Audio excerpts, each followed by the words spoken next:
whatever you want.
Old-Fashioned Football's 2026 NFC West Division preview on the Sports Gambling Podcast Network is brought to you by the SGPN app. Get all of our picks and podcasts with the free SGPN app.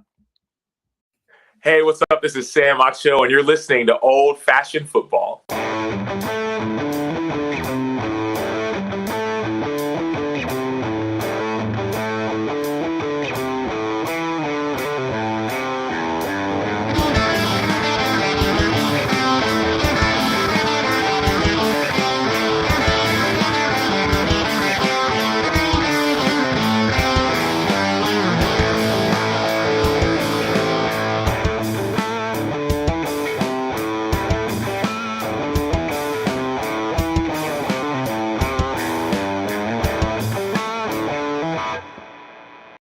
Welcome to Old Fashioned Football. We're talking the NFC West. Some could argue it's the best division in the NFL right now. They had 3 teams in the playoffs last year. But if you're wondering who you are listening to, this is JMark. You can find me on the X at JMark Football. Us is at Old Fashioned FB.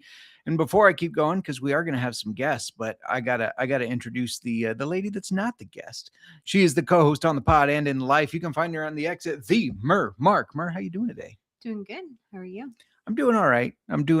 The better than yesterday. Let's put it that way. Energy levels picking back up, still fighting, but doing okay. So we're talking NFC West. We are. That means we're talking Seahawks, Rams, Cardinals, and what's that other team? What is that team? Oh, the San Francisco Electrical Substations. Yes. I think that's it. Yeah, we're going to be talking about them too. I'm wondering who's going to win this year between the 49ers and the electrical substation. It seems like it may already be winning a little bit. A lot of injuries already, but don't they have the most injuries so far this preseason? Yes. Yeah, Okay. I believe that is so.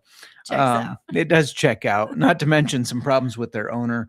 We'll ask our guests We're about not that. gonna, No, not we're not again. getting in there. Not Okay. again, Justin. I guess if that's where you want to take this show. Miranda does not want us to go down the rabbit hole talking about Mr. York and his $140 blowjobs or whatever he was trying to get. What are we drinking today? Well, if you're going to make me cover this every time too, we are taking a temporary pause on whiskey, not because we want to, but you got to get everything healed that's Yes. wrong with you over here. Need the internals to heal. But I do have a little shout out to our unofficial sponsor, Liquid Death. I see you're cheating on them with some Pellegrino or whatever that's called. I didn't know I was allowed to have the Liquid Death. Oh, what? What? Because I don't drink sparkling water like you do. And now I started to. I was gonna say I don't know if that's But true anymore. You've also been sick, and I know how much you've been enjoying it, so I'm not going to take any. That's fair. The fizziness has helped the belly a little bit.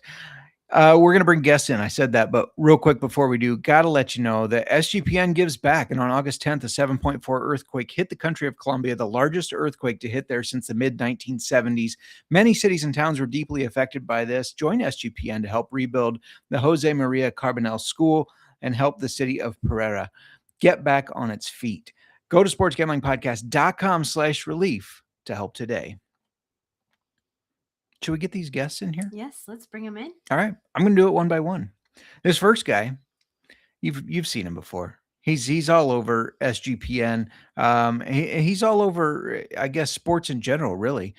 He's the co-host of the NASCAR Gambling Podcast. He's got some deep spring football roots, some Canadian football roots. Make sure you check out his new podcast covering the new AF1. Well, they're not officially AF1, I don't believe, but I think they're going to be the indoor football team, the arena football team. We'll just say that. He's got a new podcast covering the Stockton Crusaders.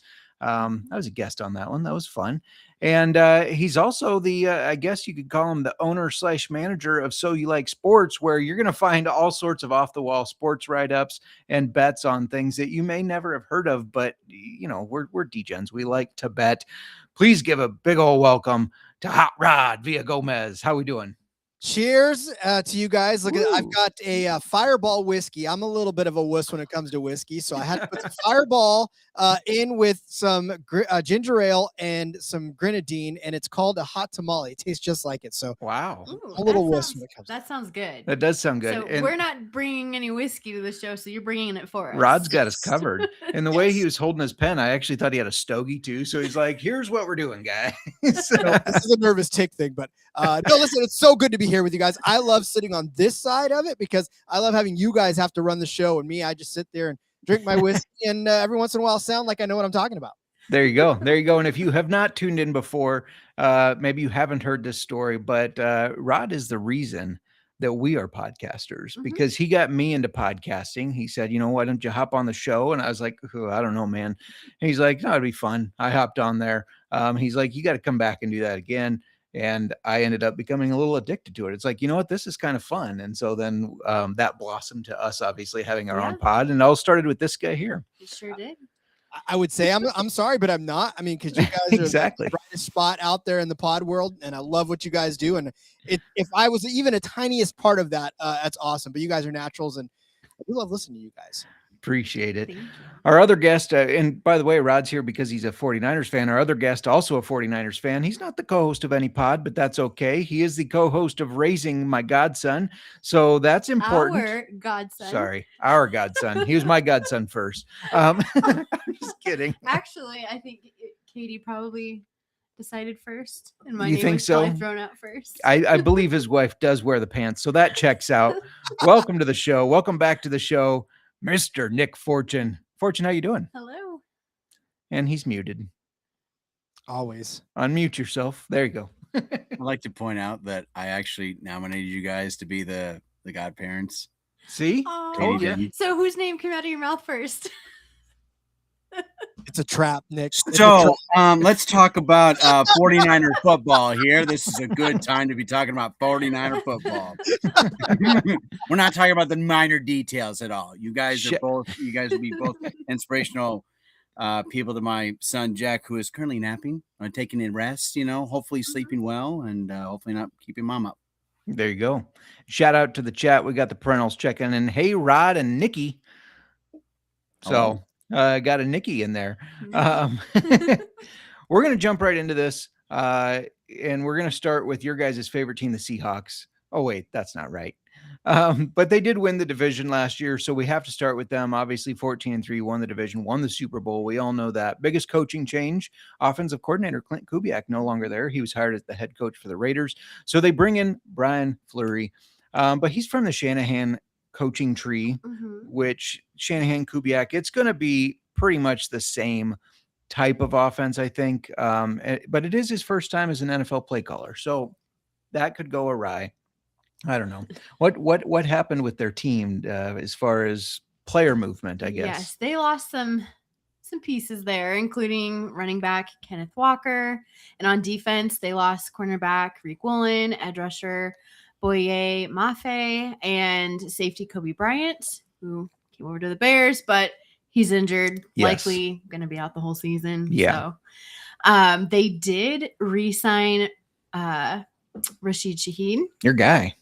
You could say he's my guy, but he was just my guy for one part of a season way back. This feels like it was like 5 years ago, but a few years back. Fair enough. But they re-signed him after trading for him last year, and they also brought in edge rusher Dante Fowler, safety Rodney Thomas and cornerback Trevon Diggs. Yeah. And just I want to throw this out there too. There's some injuries that we should keep an eye on for the Seahawks. That includes keeping an eye on Zach Charbonnet's ACL recovery. Wide receiver Jake Bobo is also on the IR now, as well as their rookie Bud Clark. Yeah. So they've got a lot of injuries there. Broken ankle for Bud. That's too bad. You said rookie. Let's talk about their rookies. Their first rounder was Jadarian Price, the running back out of Notre Dame. Yes. He's drawn comps to Rico Dowdle. They took him in that first round, which really made me think, is Charbonnet going to be out longer than we think? I'm not sure. But it's good to have obviously backup running backs and running backs to share the load. And in the second, they took safety Bud Clark out of TCU, who you just said out for the season. Third, cornerback Julian Neal out of Arkansas. They had some fifth, sixth, and 3 seventh rounders. But we've said it before, those are usually depth guys. Before we talk further into the Seahawks, I'm going to ask Rod and Nick. We'll start with Rod. Any of those movements worry you as a 49ers fan? Well, I mean, no, because they're the Seahawks, and I think they suck anyways. But actually, no, honestly, they are loaded up. And with like Trayvon Diggs, you talk about Dante Fowler in there. Those are not small names, right? Those are guys that are established, really good veterans that can bring some thump back to the defense because, you know, the Legion of Boom it was not really the Legion of Boom. I guess maybe it was, but not to the extent that it used to be, right? So maybe it comes back and maybe we see a stronger defensive showing from the Seahawks than we had last year, which can be scary as well. But honestly, I mean, this is almost like college football nowadays where we're just watching everybody go through the transfer portal and it's, we're trying to figure out who's where. So we'll see. I mean, we'll see if this team gels together and if this defense can get it done like it did last year. Yeah. Nick, are you worried about any of the guys they brought in? No, I'm biased. I don't like the Seahawks, period. I have to hear it from my brother-in-law who's in Seattle saying, hey, look, Nick, look at the T-shirt I got. Good for you. They had a good season and they won here. I mean, but, honestly, like, I'm not too concerned about it. I am more concerned about the departures and more than I am about the additions they actually had. Plus, also, I mean, there's also the Hard Knocks thing as well, that, that Hard Knocks curse as well. They don't look as, I don't know, it's tough to actually make that second run after you won the Super Bowl more than, it's just tough in general, whether if you're the winner or the loser. Yeah. And that kind of goes into, well, I already have a feeling on your answers from this, but I was going to say that one of the biggest questions surrounding the Seahawks is if they can repeat being Super Bowl champions with their roster turnover and then their new offensive coordinator.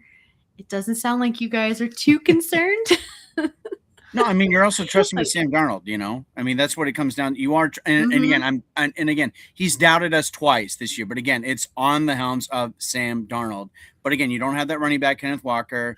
Jacques Charbonnet is kind of up in the air. You don't know about it. You do have you do have someone else coming in as well. But then, you have their wide receivers. I'm not really too concerned about that. I don't think they can make it, in my personal opinion. Could be biased. You can say it however you want to, but I don't think they're going to make that run again. Look, you can come from obscurity exactly once in this league before everybody else figures out what's going on, right? And Sam Darnold, everybody was like, nah, there's no way. Nah, there's no way. Nah, and until the fact that there was, in fact, a way and all the way. So they're going to be game planning against that. They're going to know what he's got now. And, like Nick said, with no Kenneth Walker, you lose a big part of that running game. So for me, this is about, you can't fool the league twice, and the Seahawks are going to have a hard road to hoe next year. Sam Darnold is not a name that you think of getting 2 Super Bowls. Yeah. I didn't think of him getting one. Right. Or one, let alone the one. Exactly. Well, let's talk about some win totals, division price here. Their win total is 10.5 right now. The overs -115, unders -105. If you think they're going to do really good, over 11.5 is +162. And the division price is +215. I'm not touching the division price. I don't think they're going to win this division. And I think you're going to have that Super Bowl hangover. I think you're going to have the natural regression. You're going to have a slower start. I know it's a similar offense, but it's still different. You got to get your cadences right. I think you're going to have a slower start. I'm going to take that under 10.5 wins at -105. What do you think here, Rod, on those prices?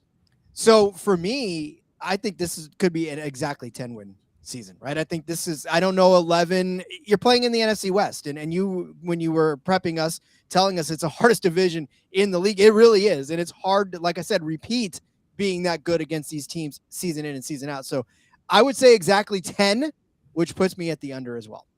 Nick, what do you think? Doing the under as well. They're going to win 10 games, but it's going to be a slow start. So you guys aren't biased when I agree with you. So I'm giving him some credit. True. Should we switch over to some fantasy football for this team? I think obviously people are drafting JSN. Beyond him, I think Price could have good value depending on how long Charbonnet is out. But I also then think that Charbonnet has good value because he's slipping so low in drafts due to that injury. And I think right now he's currently going at an ADP of 44, 45, somewhere in that range. And we saw him go for $2 in a draft a couple nights ago. So Rod, Nick, are there any sleepers we should watch out for on this team? I'm just gonna say no on principle alone. I Seahawks on my team. You guys handle the Seahawks part of that. Fair enough. Nick, you got any? I assume you just don't draft Seahawks players. If anything else, I didn't draft Jackson Smith and Jigba. He also got paid, I do believe, this offseason. So I am avoiding him. I would go. I mean, Seattle defense can be good. I mean, they do have a good elite defense. I'll give them that. But I'm not really doing anything offensive player wise. No. I'll tell you, if you really want, and this is if you really want, in a 2 QB league, Sam Darnold probably is not going to be a bad draft pick for you in the later rounds if he sticks around that long. I mean, right now, what is he going at 22nd overall in the East? I mean, that to me just seems so high to repeat it, but if he lasts, if you have smart people in your draft and they're not taking quarterbacks until the very, very end of it and Sam Darnold's still there, then I feel like you can take him. But I don't know if I'm jumping as my QB1 for Sam Darnold. No. I'm slightly intrigued by Rashid Shaheed. He got traded there last year, and we saw him ramp up and have some decent games. I would feel better about that if I thought people could slow JSN down, which as of right now, it doesn't seem like they've been able to. So he's kind of intriguing to me. Just late round flyer, 17th rounder. You can sit him on your bench for a couple weeks, see what happens. Let's move on to these guys' second favorite team, the Rams, who finished 12-5 last year, second in the division. Obviously, they also lost their head coach, not their head coach, their offensive coordinator, who is becoming a head coach now. But they bring in Nate Shiohasi, who was there already. He was promoted to offensive coordinator, so he knows the system. And let's be honest, Sean McVay is the play caller. It's really not going to change. Interesting move, though. They did add an assistant head coach in Cliff Kingsbury, who he's not had a lot of great success in the NFL per se as a head coach, but he's still a smart-minded coach that it's going to be interesting to see kind of how he fits into it. Yeah.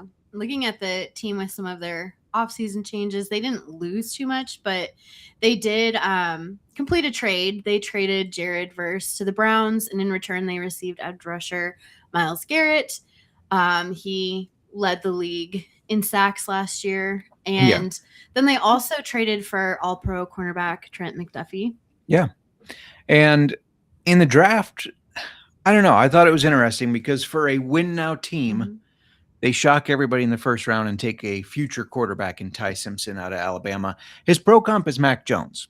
Now, I know these guys are going to tell me Mac Jones looked pretty decent for San Francisco, which I agree with in that scheme he did. But I don't think Mac Jones is the pro comp that you want to have coming out of college. Just saying.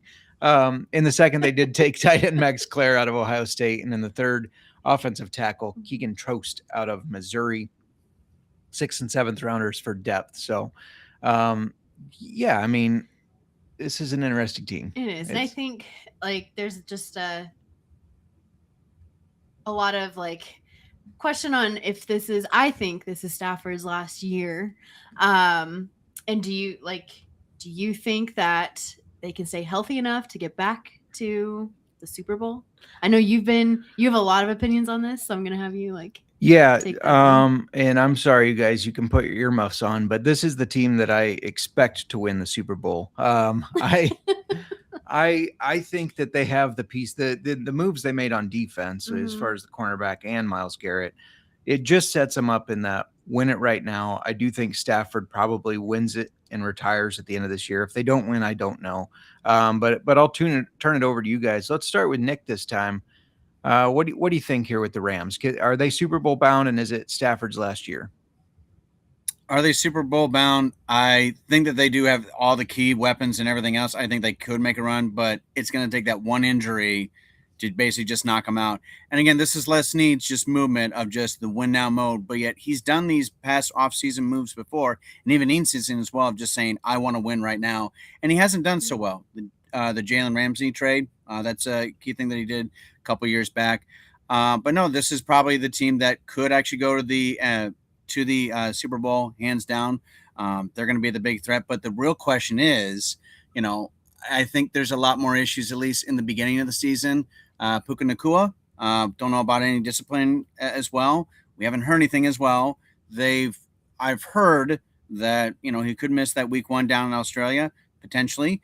But, I think they have a really high chance of actually going to the Super Bowl, 100%. Rod, what say you? Yeah, this is tough too, because again, this team really is good. I mean, you can't deny how good they are. Matthew Stafford, obviously, just resurgence of whatever career that he wants to end on, right? You're seeing him just go out with a blaze of glory, and he's got the weapons to do it, right? You say Puka Nacua may have discipline issues, may miss some time or whatever. We got Davante Adams sitting right there behind him. It's like, it's just an embarrassment of riches, especially in the offense, where you got a guy that can actually hit his targets, and then Kyron Williams, obviously, in the backfield. Like there's the weapons that got them there in the first place, and now they're loading up on defense. This team makes me a little more nervous than Seattle does when it comes to who's going to win the NFC West.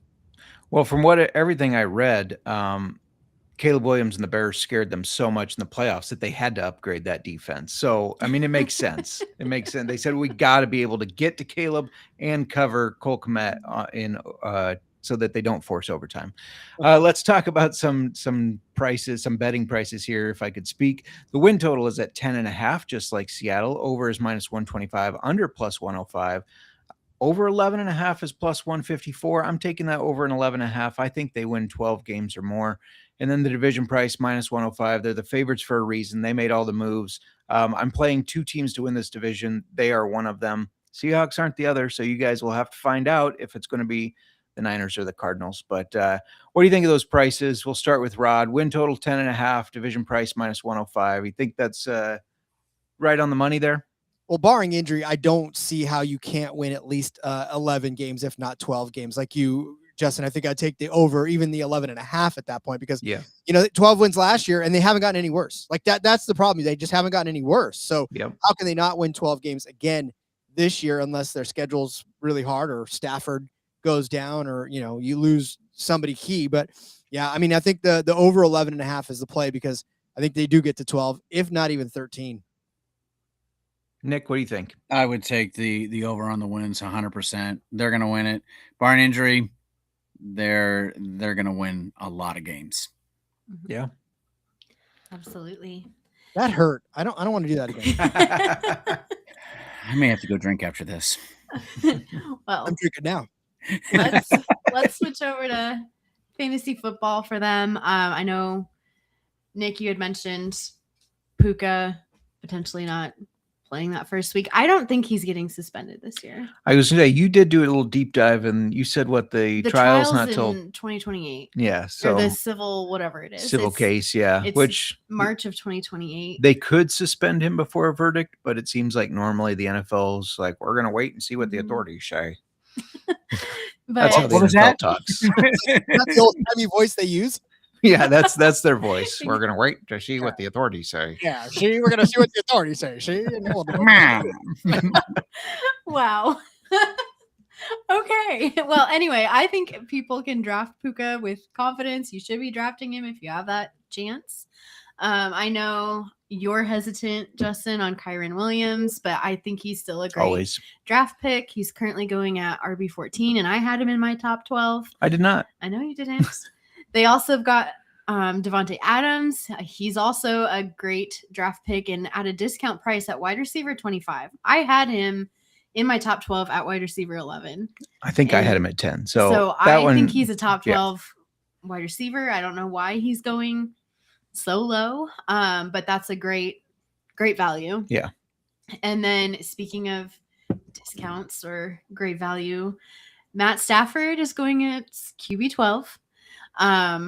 I think that's really low for him. I did have him in my top 12 at QB 3. He's got all the weapons. As long as he's healthy, he's scoring points. Yeah, he is. Yeah. Absolutely. He's the quarterback in the league that doesn't do the rushing, but he makes it up for it. Yeah. With him and the goofball. Yeah. Jared Goof. Yeah. Mm-hmm. So, do you guys have any thoughts on fantasy football for the Rams? I mean, yeah, I do like the fact that if you can get Stafford and you don't have to reach, that's 100% a guy that you basically will build your entire roster around. I do love the Davante Adams pick because, like you said, I know he's 33. I know he's getting up there. I know that in wide receiver age, he might as well just be sitting on a porch, sipping whatever and yelling at kids. But he's still producing, and he's still Davante Adams. He's still a Fresno State alum. I still have much respect for him, and go ahead, defenses. Ignore him at your own peril because he's going to burn you if you just focus on Nakua and nothing else. I bet Rod's so excited that Boise State's not in his conference anymore to push him around in football. No, they are. They're in the Pac-12.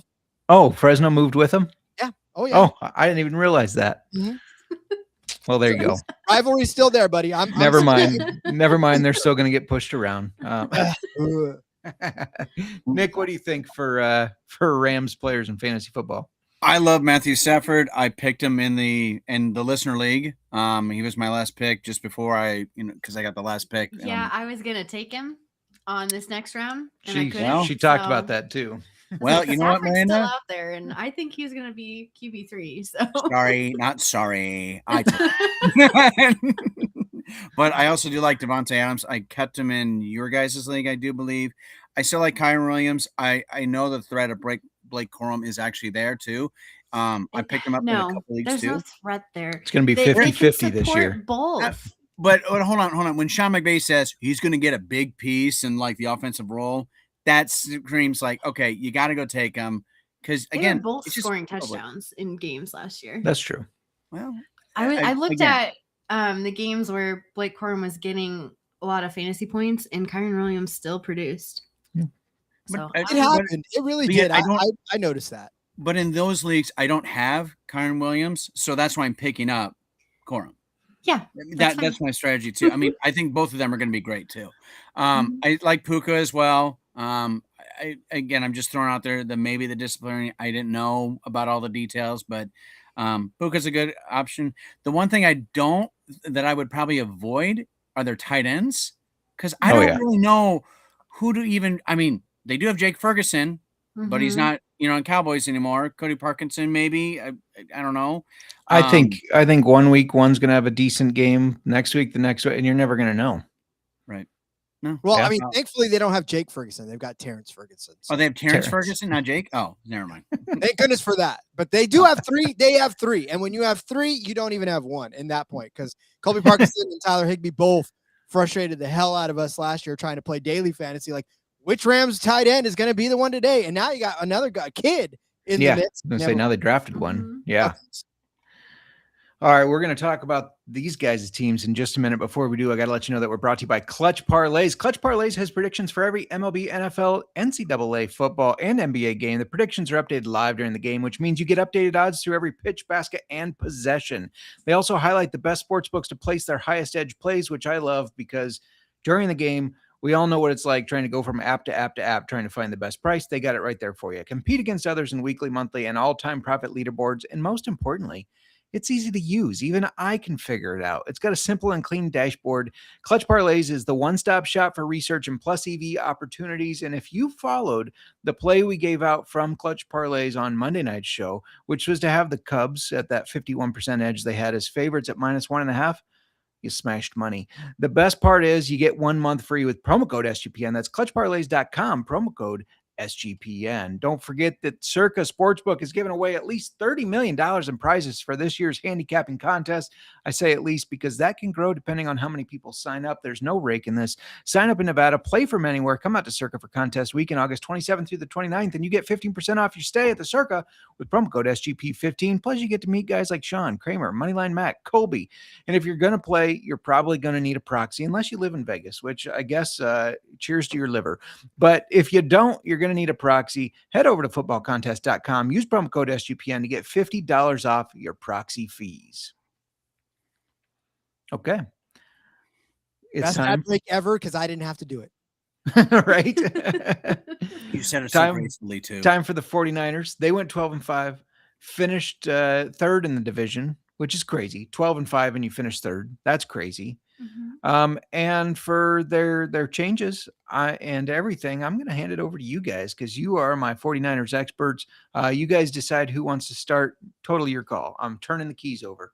I'll give Nick first go because I've still got to finish this. For the departures. Sure. Yeah, hit it. Yeah, we can do that. Well, first of all, let me just say what an offseason we've had. We've had the Brandon Ayuk drama. We've had the Kyle Shanahan injury. We also had our CEO, going to a classy establishment, asking for, $140. This is what you can get for it. So we've had drama after drama. We're not even talking about the injuries yet. And we've already had that.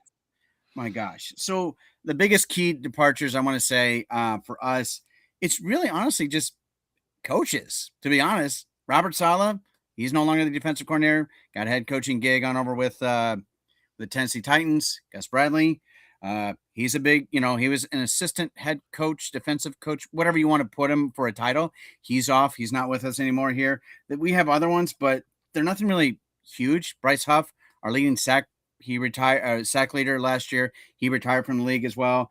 Kevin Givens, defensive tackle, he was released by us as well. I mean, a lot of them are like, who are these people? Yeah, who are these right. people?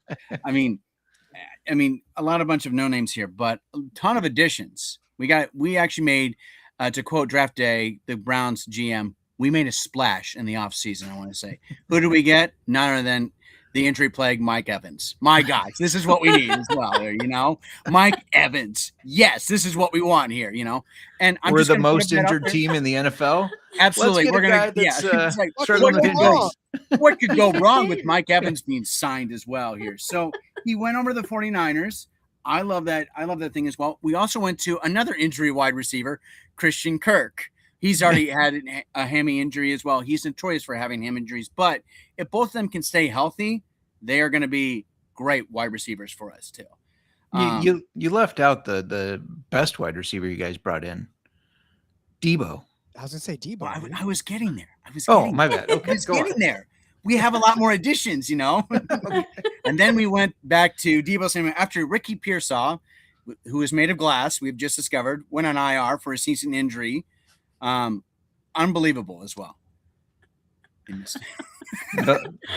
Vellanaire checking in from Canada. That's Mark. He says they missed a good opportunity to charge $149. Yes. I know inflation because it would have been $49 if it weren't for inflation. Yeah, absolutely. It probably would have been. Hey, if anyone's, this is going back just to a Canada TV series, Trailer Park Boys. When someone was soliciting prostitution, he needs $10 to $20 in Dairy Queen coupons. A man's got to eat. That's what was going on. People need to eat. Food prices are not what they once were. But a couple other things as well. A couple of other additions I really do like. I really do like the Dre Greenlaw, getting him back. It just feels like Fred Warner's just energy has just went up, just getting his brother as well. Because Dre Greenlaw, the last time you saw him, he was having an injury in the Super Bowl, And I do remember the text conversation I got from JMark, saying, "Ooh, what happened to Dre Greenlaw?" And I'm like, I don't know what happened. What happened to him? A couple other things as well. We also drafted, and we also got Nate Hobbs as well, cornerback as well. The other one was a trade from the Cowboys, getting Osa. I don't even know how to even pronounce his name here, but he was acquired for a third round pick. which in the draft we had plenty of third-round picks as well. Sure. So we made a splash in the offseason. We just need to stay healthy. And fun fact, if you guys go check out the X, there's a substation from the San Francisco. There's a parody account. Absolutely hilarious just to follow that and just see the updates and everything here. You know, Rod, that's the thing. That's the thing about these 49ers. You have to stockpile these big names because if they go down, you need another big name to fill in for them when they go down. So, you know, you got Mike Evans, cool. He goes down. Deebo Samuel, cool. He goes down. Well, we're screwed. But like, you know, you bring all these guys in that are big names, and it's like, all right, well, if this one goes down, at least we still got this one in the tank to fill in for him. But I'm excited because, like Nick said, we really did make a splash, and there was a lot of. You know, there are some teams that are like, well, okay, we'll just make a couple of moves here and there. But the 49ers are like, no, we get it. Like, we were disappointed last year with the way everything ended up. There needs to be some things that change. And not the least of which, obviously, bringing Deebo Samuel back, which, look, from the on-field standpoint, you could argue whether or not that's going to make a gigantic contribution to the overall offense of it all. But there are locker room guys that you just need to bring the morale up. And this is the same as true in not just sports, but in the military as well, right? There's guys that you serve with that they walk through the door and you're like, I got this, right? I could do anything. I'll run through any wall. I'll charge through any whatever you got. Deebo's that guy. You just saw it on the sidelines with him during that last preseason game, just really firing up these guys. Even in a game that was completely out of hand, he was still having a good time, just like George Kittle was as well. So you put those two together in a locker room, the morale's instantly going to shoot up. You've got veteran guys, like you said, Mike Evans. You've got young kids like Deshaun Stribling. Like, this guy's going to be fantastic as well. He's got great mentors around him to learn how to play the position. Yeah. So, I mean, Brock Purdy, obviously the guy that everybody loves there under center. If everybody can stay, that damn power station, that damn whatever station they got going on needs to shift somewhere else because we need a healthy team. I mean, we know that it's really CMC giving these guys the kiss of death so he can stay healthy. So far, he's not injured. Not injured yet. Yeah, he's not injured yet because he's giving these guys the kiss of death, sucking life. They're getting injured, but he's staying healthy. And he's like, oh, look at that substation over there, guys. I bet that's it. I thought when I looked up the win totals, I thought I must be on the wrong team because they are over under 9.5. They won 12 last year, where Brock Purdy missed, I think, half the season. This is a team where, yes, they're oft injured, right? They have a lot of injuries. They have the past several years. They navigate it really well, though. Shanahan's scheme works. They navigate the injuries well. So 9.5, the overs minus 146, under plus 120. I say I don't need that 9.5. Give me 10.5 at plus 125. The over there is more appealing, and I'm sprinkling a little on the division price. Plus 305. I think if the Rams say Matt Stafford's back does get hurt, which in the comments we had, can Stafford stay healthy? He's got to stay. If he can't, I think the Niners are the team that rises above. I can see that. Cash the plus 305. I know you guys are both on the over, but make your case on why they're winning the division. We'll start with Rod. Look, if you don't break your fingers hitting the over on this one, then you're doing it wrong, right? Obviously, they've only missed this mark once in like the last 5 years. So I don't know how you can get that. But as far as winning the division, it is going to be tough. Again, the Seahawks may not pose as much of a problem like we had said it earlier as they did last year. The Rams will probably be the toughest that we've got going on, right? Because who else plays the Cardinals? No. Anyways, there's only 3 teams that really are going to fight for this spot, right? And obviously, it's going to be between us and the Rams. And I think what it comes down to in the end is, again, if we fully stay healthy, if everybody stays healthy, just the way this team manages to overcome obstacles, right? That's what it's going to come down to. That's it. When they play the Rams, if they can stay focused, if they can just stay, even if they split it with the Rams, like I think that still gets them the opportunity to win, because the Seahawks, like I said, worst case scenario, they split. They got 2 free games in the Cardinals. So look, I think they're going to, like I said, they're going to come down to the Rams. And if they can take both games against the Rams, then they're champs. And don't forget that the Bears play the Seahawks, so we'll beat them for you guys. Don't worry. Take that. Nick, what do you think of those prices?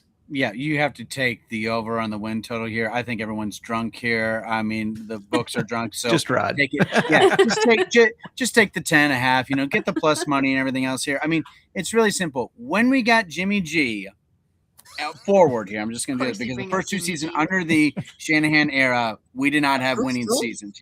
But it's basically like this. There's a little diagram here. Did we go to a Super Bowl? Yes. Then we go the under. Did we not? No. Then we go the over. We win regular games with Shanahan, period. That's what it is. Minus when we do lose when we're in a Super Bowl appearance. So I'm going to take the over as well. I'm also going to do a little bets here for you, just to sprinkle a little bit more. If Mike Evans can stay healthy, I would go for his over on his touchdowns, receiving 100%. Touchdowns. Which is 9.5, right?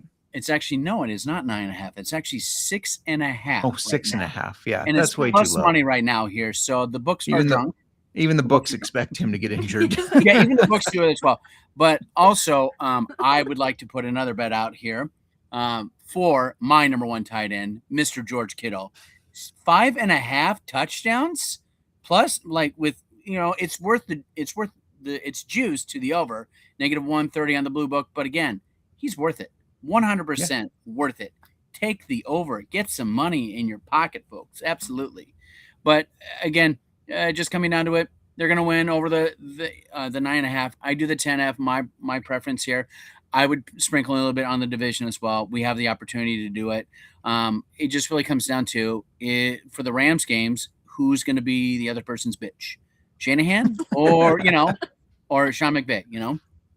That's a big question. Fair enough.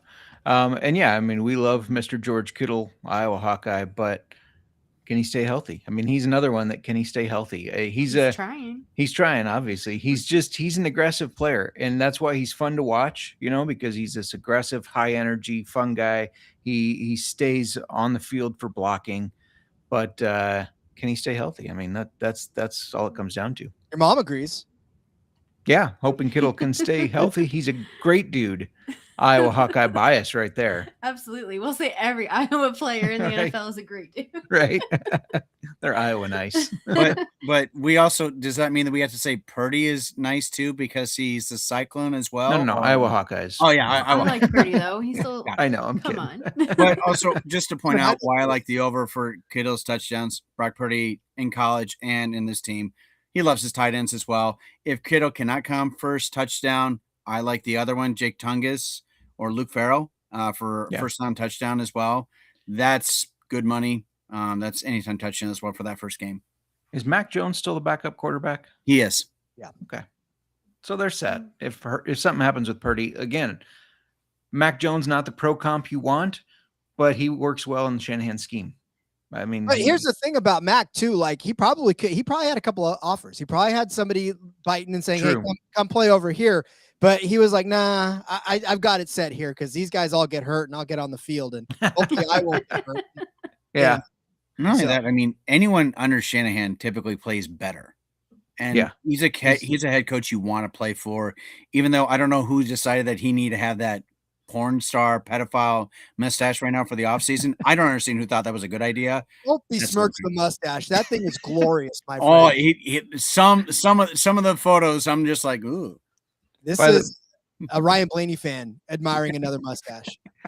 By the way, Rod mentioned Debo being a locker room guy and said you got those guys in the military too. I have a feeling you were that guy in the military. I'm just saying. I'm just throwing that out there. I feel like you were the good morale, pick everybody up type of guy. Your personality fits that. I thank you, and I feel like I heard that from my commander just about a month ago. So I think there you go. No, hey, listen, I've got a couple of bets just on one guy, though, if you don't mind. Go for it. I'd like to share with the crowd, and that is our newest rookie receiver in Deshaun Stribling. Look, so his over-under total on yardage is set at 649.5. I feel like this is a trap, but yet it's a trap I'm willing to fall into because Mike Evans is going to stay healthy.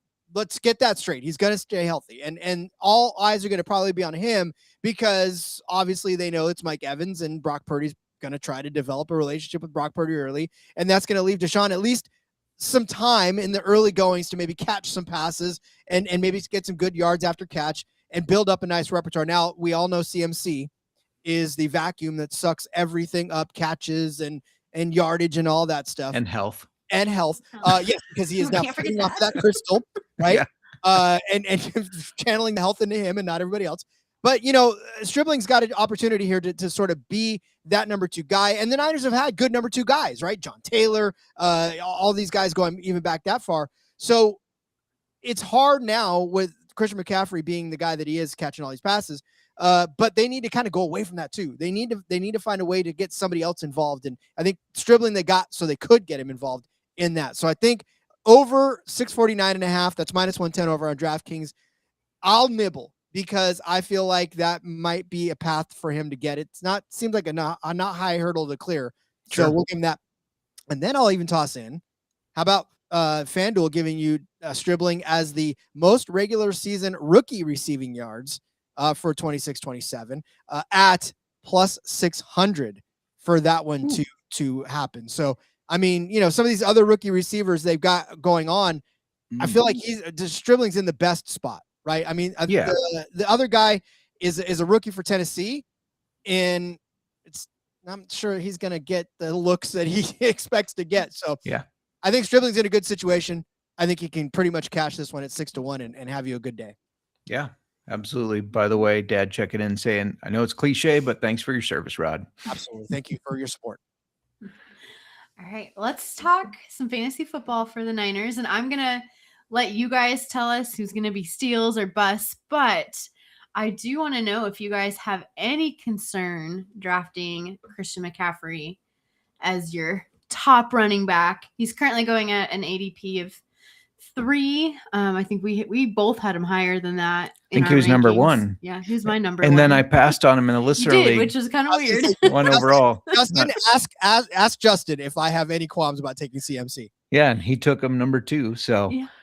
and that's why I said I passed on him. I just wanted Rod to be able to have weird. him. Like, I'm ranking him number 1. I have the number 1 pick I in know. the draft, but I will not take him. As I know. number I don't know why I did it. As soon as I took Bajan, I'm like, why did I ranked him number what? Why wouldn't I take him? It was for Rod. Nick, what do you think? Sure.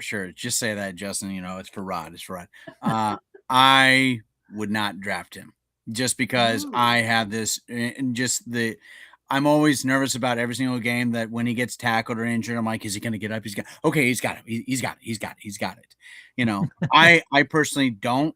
I wish everyone else to do it, but I didn't have the opportunity to draft him because in the listener league, I was the last one to go. So instead of everyone else, I drafted the tight end, Trey McBride, because I'm taking words of wisdom from Miranda.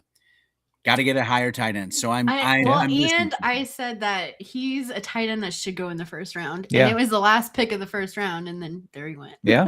Miranda, would you say that you're proud of me? I'm proud of you. I'm not a little disappointed because I thought I might get him coming back around. So it's like how you thought you were going to get Stafford. Ha no. Proud of Nick's tight end. Right. Very, very proud. Any other steals or maybe even busts for the 49ers? I mean, Stribling, a guy that we've already talked about extensively. I feel like he's a good pickup. Yeah, definitely Stribling. I'd also take, if DeMarcus Robinson is going to be on that roster, I would take him too. Again, it's in a bigger league as well. He's kind of been a deep threat as well. If Kittle is out that first week, which is up in the air, he is off the PUP list currently right now. Take Jake Tungus to get in there for that replacement as well. Game Black, running back too. I would definitely want You to. just stole Rod's. Sorry, Rod. Sorry, I would definitely take him. He looked good in that preseason as well. But yeah, those are the ones that I'd say just to when the injury bug does happen, which it probably is going to happen, but not Brock Purdy. Brock Purdy is going to be completely fine all season long. Brock Purdy. Yeah, I'm not one to tout handcuffs, as it were, right? I get it. I understand the concept, but to me, it's like, why am I wasting a roster spot on a guy that could start? And just Agreed. Right? Because he'll probably be sitting on the waiver wire when I need him. So, but Caleb Black, don't wait on him. Like, honestly, go ahead and leave him because he probably will have some value even if Christian McCaffrey doesn't get hurt, because every once in a while the Niners get a little froggy and they play their second running back. It doesn't happen often, but there's weeks where you're like, okay, well, this feels like a week where I can start him in a flex position if I need a running back. So I like him as well. Well, and I don't think you can have CMC have 450 plus touches again.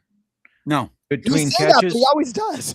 I guess, but I worry as he gets older that's not his recipe for success. Is he still succeeding at the times he's gotten that? Sure. But I think you're just putting too many miles on at that point if you do it consistently. So that's where I think Black could come into play to even spell him. And if he gets 10, 15 touches, I mean, that could be enough to be fantasy viable, really. As somebody who drove a 2016 Chevy Traverse that had over 130,000 miles on it and the transmission gave out, I know that you can only push it so far before you lose it altogether. So I'm CMC. I'm not saying you're a 2016 Chevy Traverse, but hopefully he's more like the Honda. I think we're at 200. We're close to 240,000. Mm-hmm. So knock on wood, still kicking. We're going to talk about the last team, the worst team, in a minute here. But Miranda, tell everybody a little bit about Underdog. Absolutely. We are brought to you by Underdog Fantasy. Don't forget that spreads, money lines, totals, and parlays are all available over on Underdog Fantasy. Plus, Best Ball Mania is the best way to play fantasy football and has $15 million in prizes, including $2 million to first place. The best part is Underdog is available in a ton of states, including Iowa. Underdog also has an awesome offer for new customers. Play just $5 and get $50 in bonus funds when you sign up with our promo code OFFSGPN. We're also brought to you by Novig. Novig is now nationwide. Yeah, they're back and available in almost every state, including Rod's state of California, Texas, and New York. If you use an odds screen, you know Novig has some of the best prices in the market. Download the Novig app and deposit $10 to get $25 in trade credits. Get in on the action with Novig promo code SGPN. All right, real quick before we talk about this dog fart of a team.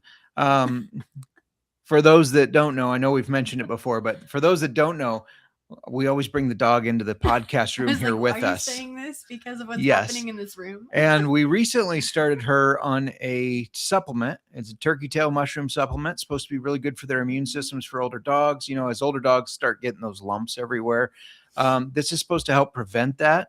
So, and she's getting more and more of those. Yes. So we're going to try it. But oh my gosh, we also read on day 3 of this. The first 7 days, it can cause a little indigestion.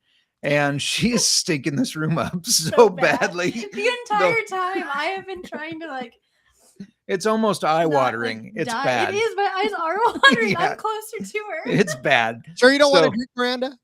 Right. So I think that it was a perfect segment to talk about the Cardinals. Yeah. Who finished 3-14 last year, 4th in the division. Mm-hmm. Not looking so much more promising this year. They do have a new head coach, Michael Fuller from the Rams.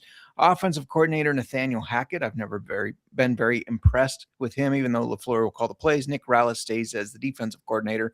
And they had a couple changes for their team in general. Yeah, including they cut Kyler Murray. Yeah. He was out of there. Now he's with the Vikings. They had a slew of running backs, none that we're really going to miss.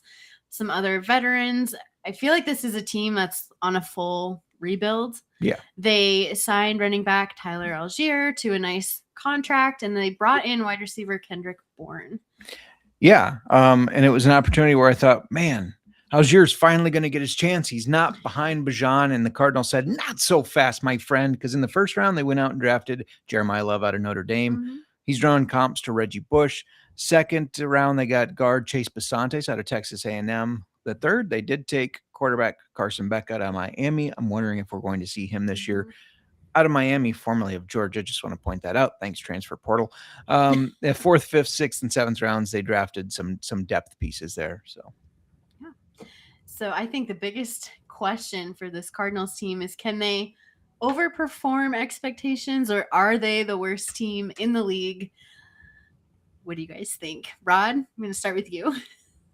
I don't know how you even – I wish there's a relegation system in the NFL sometimes. I know there's not a league to relegate to, but I would take the Cardinals and put them down in whatever lower league you can, because it just Like this, and then you talk about teams getting better or getting worse. Like this team just stayed the same. I feel like it didn't even get any better or any worse. Like you're right, James Conner. Like we could free James Conner now. No, you can't. And everybody was saying free James Conner last year because Conner's a beast. And yet you find ways to take players that should be good and make them not. And that's just the Cardinals' way of business the last few years. And whatever Kyler Murray, I have my opinions about him anyways. I'm sure he'll enjoy his Call of Duty but look, you got Jacoby Brissett back at quarterback, and it's just this team feels to me like, and I've said this before about a third tier team and they went on to win the championship. I don't think I'm in danger of that here, but they just feel like this, like you said, full rebuild, but they're not building toward anything. It's a weird team, and they're not going to be good, and they're not going to be at all good. So I don't know even what to think of them at this point.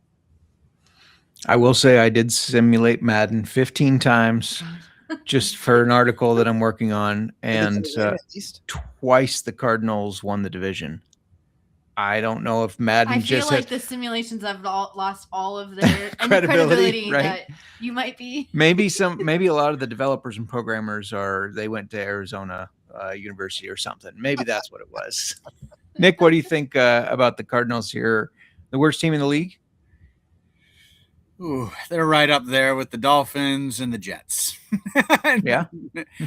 I mean, again, this team, like, it's like Rod said, it feels like they were building, but what exactly are they rebuilding to? But they're going to win those sneaky games. There's going to be some trap games. I mean, I'm going to say some positive stuff. I think they're going to win at least 3 games, maybe 2. I mean, but that's about it. Like they're going to have one of those games. I do think that they have to face the Cowboys this year, right? Yeah, they're going to win that game probably, and just be like a huge stinker like they did last year, I believe. But again, like this team didn't really do anything. They just, they drafted a running back, which people are taking, which is completely fine. It's a good, a good keeper down the road. I think Love is going to do very well, but that's about it. I mean, and also Trey McBride is going to get his stuff, but I do think that Jacoby Brissett is basically the quarterback that will make sure that your receiving core gets a lot of yards and everything. He'll pass, he'll get touchdowns and everything. Yet somehow he doesn't win games, but he gets paid pretty big. Love the name here, Hawkeyes numero uno. I agree. Will they be tanking for Arch? It's a very, very good possibility because then if you look at, you got Manning there at the quarterback, Jeremiah Love at running back, Marvin Harrison at wide receiver, and Trey McBride at tight end. Suddenly this looks like a team that could do some damage. So maybe that's their plan now. I'm not sure. Nick, you said you gave me the finger. Did you need some? I didn't give you the what? I thought you went. No. Oh. Did you want to circle back to something? Circle back? Did you want to circle back to something? Nope, we don't need to circle back to anything right now. Well, keep going. I was just going to say, Nick said they could win 2 or 3 games. Their win total is 3.5. The under is plus 115. So you're getting plus money. I don't know. 3.5 is not very high expectations, but this team also doesn't look very good. Their division price. Last year. Yeah, and their division price is funny because it's plus 10,000, 100 to 1. It's the lowest division odds out of any NFL team. The next closest being the Dolphins at 40 to 1. Now, I know that price is reflecting the fact that the Rams, the Seahawks, the Niners, all really good teams compared to where maybe the Dolphins have a little bit better chance, but still plus 10,000 that's pretty crazy. Rod, what do you think about those prices? I'll tell you what, if you put $1 on that and win 100, then props to you for being brave enough to do that. But look, I see maybe 1, if not 2, maybe, yeah, just two wins that these guys can even get. And that's the Jets in week 15 and the Raiders in week 17, right? Because by week 17, the Raiders will have nothing to play for and they'll have Mendoza in. And, maybe at that point they can pick up a sneaky win there. But like, I could see them going 0-13 to start the season. I mean, they start with the Chargers, then go to Seattle, then San Francisco, then the Giants, then the Lions and the Rams, Denver, Dallas, Seattle, Rams again, Kansas City, Washington, Philadelphia. That's a murderer's row of a start for a team that really is not going to get off the ground very much. So, yeah, until they get to the Jets after the bye, this could be a long season for Cardinals fans.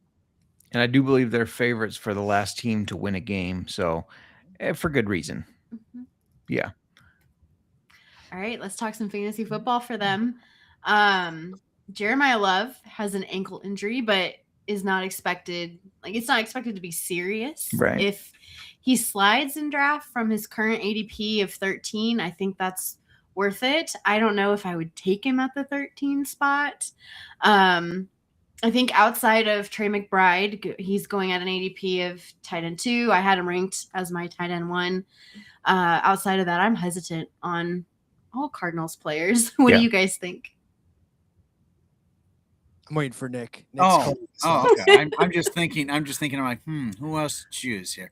I mean, I agree. You know, I got to go with Trey McBride too. Marvin Harrison Jr., not really the big one. I would actually draft Michael Wilson. No, I would actually draft Jacoby Brissett, the quarterback. I would, as if you're doing a 2 quarterback league, that'd be my second pick or my third pick as well. He still produces a lot, you know, even though that he doesn't win games. I'm going to go with him. Not really a Michael Wilson thing. There's going to be a player that's going to just explode, but it's not going to be Marvin Harrison Jr. Love, I would actually pick up, stash him as a contractor player in a keeper league. But that's really it. I would let any of these guys beat me on a weekly basis if that happens. But, you know, I would much rather be beaten by one than consistently losing because I'm rostering one of these guys, right? And that's fair. That's my philosophy on the Cardinals players. Like, go ahead. And if they go off, good on you. But I'm glad you had the opportunity. I want to see that happen every single week, right? Because if this is the week that he beat me, okay, then I'm eating crow. But, like, what about the other 4 weeks before that when there was, like, zeros on the board and you were ballsy enough, or you just fell asleep at that point because you were tired of losing, that you just left them in your roster and they beat me that week? I'd much rather have that happen than you know, go week to week trying to figure out which one of these guys to start. Yeah, and Nick, I know you, Michael Wilson, you said not for you. If I can find a book that has Michael Wilson to have more receiving yards than Marvin Harrison, I am taking it, because I know you can't buy into too much of the training camp and preseason narrative, but so far everything I've seen, Marvin Harrison dropping a lot of passes and Michael Wilson catching everything thrown his way. So, and that, you know, your quarterback remembers that. Oh, I remember this guy is catching everything. I'm looking for him when the pocket breaks down. So kind of intriguing. That's the NFC West. Before I give you guys a little bit of an outro, is there any other bets that you had that you wanted to highlight? Or did we hit them all? I'm good. I gave out the one I wanted to. I'm good. All right. Well, let's start with Rod. Let everybody know where they can find you and what you got going on, and plug away, sir. Throw a rock, you'll hit me. No, follow me on Twitter at RJ Villagomez. That's the easiest place to keep up with everything I got going on. Like Justin said, I'm about to hop on now in about 45 minutes with Cody. We're about to do the NASCAR gambling podcast. So if you want to hear about cars going around in circles, we've got everything covered for you there as the Super Speedway Racing takes to the Daytona track later this weekend. And of course, I do run my own site. It's called So You Like Sports. I've been knee deep in rugby, whether it's French Second League or, you know, the NRL or whatever else I've been covering too. Just love sports, man. Love it. Love covering it. Love talking about it. Love being with you guys today, talking about the NFC West and my beloved 49ers. It's just been an absolute honor, as it always is, to be on your show, guys. And thank you so much for having me. No, it's always great to have you. And I did see, I think you posted a article yesterday and somebody said, you would bet on rain, wouldn't you? It's like, well, if I can find a good market for it and a justification, yeah. I mean, you give me props. Look at, I've tried to look up roof ball odds and they're not out there, but they need to be. So yeah. Nick, I know you're not currently podcasting or writing anything, but I know you do also dive into soccer and post some plays. You post some NFL plays, some CFL plays. I got him into the CFL, Rod. You should be proud. Let everybody know where they can find you. You can just find me on the X, Fortune 78X. That's why I'm there. I'll probably be posting up some plays for the CFL, just because I'm on a heater. I did pretty good last week. Sadly, I missed the Justin Rankins rushing yard by 1 yard. 1 yard. It was 80.5. He got 81. I'm like, well, he's gonna lose it. No, maintained it the entire time. Couldn't believe it. But yep, that's where I'm at. Yeah. And I'm glad when I asked where can they find you, you didn't say in your basement. Well, technically, I am in the basement because I do have a 9-month-old who is sleeping. And Don't my wife follow goes, Nick into the basement. yeah, well, technically it is the man cave, aka where the other crap is at too, if you can see back behind that. But the other thing is, I didn't want to wake up Jack, and my wife's like, you could just go in the office and you'd be fine. No, have you ever seen me like talk? My voice projects, okay? I don't want him to wake up. I want him to have a good night's sleep. That way I have a good night's sleep. That way my wife has a good night's sleep. That way, happy wife, happy life. Yes, that way, importantly, the wife has a good night's sleep. Yep. Well, thank you guys both for hopping on. We really appreciate it. Thank you so much. We will fun. Yeah, absolutely. We'll be back tomorrow at 7:30 Central with the guy that Rod just mentioned, Cody Zeeb. He's going to be talking about his Patriots. We'll cover that division. And then we'll keep you tuned on what we have coming. But otherwise, cheers to you guys. Cheers. Appreciate you. Cheers. Have a good night.